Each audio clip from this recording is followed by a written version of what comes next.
उत्तर प्रदेश के एक छोटे से गांव के बाहर घने जंगल के पास एक पुरानी हवेली खड़ी थी।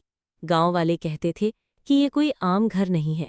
कभी कभी रात के सन्नाटे में हवेली से अजीब सी आवाजें आती और कुछ लोग कहते थे कि हवेली खुद ही जमीन से उठकर हवा में उड़ जाती है। लेकिन ये केवल कहानियां थीं और अब तक किसी ने उन्हें सच नहीं देखा। रिया, एक जमींदार परिवार की बेटी, हाल ही में अपने पति अंशुल के साथ इसी हवेली में रहने आई थी। अंशुल एक शांत, समझदार और दयालु लड़का था, लेकिन गांव की पुरानी परंपराओं और हवेली की डरावनी कहानियों ने उसे भी थोड़ा भयभीत कर दिया था। पहले 2 दिन सब सामान्य लगे, लेकिन तीसरी रात की बात कुछ अलग थी। रात के 11:45 पर हवेली के सभी कमरे गहरी अंधेरी नींद में थे। रिया अपने कमरे में अकेली थी जब उसने खिड़की से अजीब सी रोशनी झलकती देखी। वो धीरे धीरे खिड़की के पास गई। तभी उसने देखा कि हवेली का पूरा फर्श हल्का सा कंपन करने लगा। जैसे जैसे घड़ी की सुइयां 12 बजने लगी, हवेली के सभी फर्नीचर धीरे धीरे हवा में उठने लगे। रिया डर के मारे चिल्लाने लगी, लेकिन तभी उसकी दादी कमरे में आई और मुस्कुराते हुए बोली, डरो मत बेटी, ये हमारी ससुराल की परंपरा है। केवल शादीशुदा बहुएं ही इसे देख सकती हैं। रिया ने दादी की आंखों में एक अजीब सी चमक देखी। दादी ने हाथ बढ़ाकर उसे पकड़ लिया और कहा, यदि तुम डर को छोड़ दोगी और साहस दिखाओगी तो ये हवेली तुम्हें एक नई दुनिया के रहस्य से मिलवाएगी। और जैसे ही घड़ी ने 12 बजाया, पूरा घर धीरे धीरे जमीन से ऊपर उठने लगा। रिया ने महसूस किया कि वो अपने पति और ससुराल के सभी सदस्यों के साथ हवा में तैर रही है। बाहर का दृश्य अब बदल चुका था। कमरे रंग बदल रहे थे, दीवारें बोल रही थीं और फूल हवा में उड़ रहे थे। सबसे पहले रिया का ध्यान एक बड़ा कमरा खींचा। कमरे के बीच में एक चमकदार पुस्तक रखी थी। दादी ने कहा, ये पुस्तक हमारी ससुराल का रहस्य है। इसे केवल वही पढ़ सकती है जो अपने डर का सामना कर सकती है।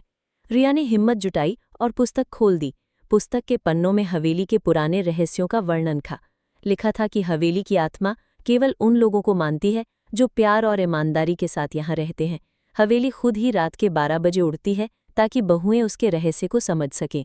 अगली चुनौती जल्द ही सामने आई। हवेली के एक कमरे में अचानक दरवाज़ा बंद हो गया। अंधेरा इतना घना था कि रिया ने अपने हाथों को आगे बढ़ाया, लेकिन वहां हवा में तैरते हुए रोशनी के छोटे छोटे जीव उसे मार्ग दिखा रहे थे। रिया ने धीरे धीरे महसूस किया कि डर को छोड़ना ही उसकी सबसे बड़ी ताकत है। उसने अपनी आंखें बंद की और गहरी सांस ली। तभी कमरे का दरवाज़ा अपने आप खुल गया और सामने एक झरना दिखाई दिया। झरने के पास हवा में उड़ते हुए रंग बिरंगे फूल और नन्हे जीव रिया की ओर मुस्कुरा रहे थे। दादी ने कहा, बेटी, ये हवेली तुम्हें सिखाना चाहती है कि केवल साहस और सच्चे प्यार से ही किसी भी मुश्किल को पार किया जा सकता है। रात के 12:30 पर जैसे ही हवेली धीरे धीरे जमीन पर लौटने लगी, रिया ने महसूस किया कि उसने केवल डर पर विजय नहीं पाई, बल्कि अपने ससुराल के लोगों के लिए भी अपनी भूमिका समझी। अब वो जानती थी कि घर की हर दीवार, हर कमरे का रहस्य उसके और उसके परिवार के प्यार और मेहनत से जुड़ा है। अगले दिन रिया अपने पति अंशुल के साथ पूरे ससुराल के सदस्यों से ये अनुभव शेयर करने लगी। सभी हैरान थे कि कैसे रात के 12 बजे हवेली हवा में उड़ती है, लेकिन रिया जानती थी कि ये केवल साहस और प्यार की ताकत थी जिसने उन्हें ये अद्भुत अनुभव दिया। धीरे धीरे रिया हर रात का इंतजार करना शुरू कर दिया। अब डर नहीं, बल्कि रोमांच और सीख उसे रात के 12 बजे हवेली में अनुभव करने के लिए प्रेरित करते थे।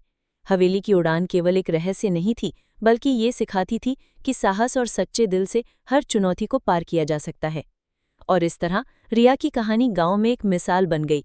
रात के 12 बजे हवा में उड़ने वाली ससुराल, जहां डर और साहस, प्यार और परिवार की ताकत ने मिलकर एक अद्भुत रहस्य रचा।